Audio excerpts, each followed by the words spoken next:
Are you ready for the next race? I know I am.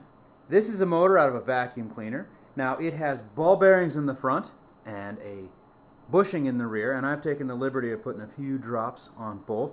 I've removed all the impellers and added just this flat disc, so there is no cooling to the fan at all, but also in theory no drag. Now this came out of a small vacuum cleaner. It was a battery powered vacuum cleaner where you could plug it in and it would run off 120, or it had this big 6-volt battery that would run it when you didn't have power. I don't know, it was pretty useless. The motor seems to spin okay.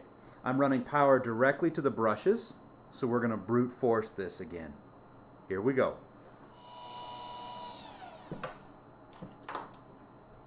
I almost forgot eye protection.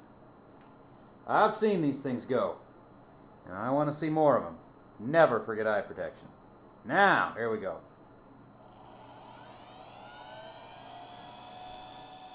The RPMs are stabilized about 4,200.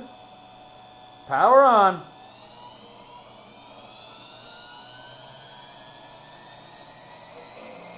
Ten.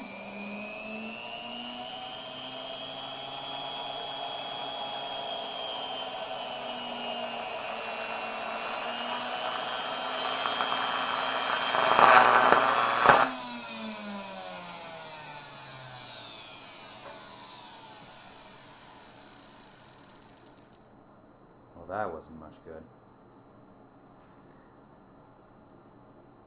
I think we took the soldering off the brushes. We'll have to check. On that first run, we hit 16,500 RPMs. Upon closer inspection, I don't believe it has another run in it.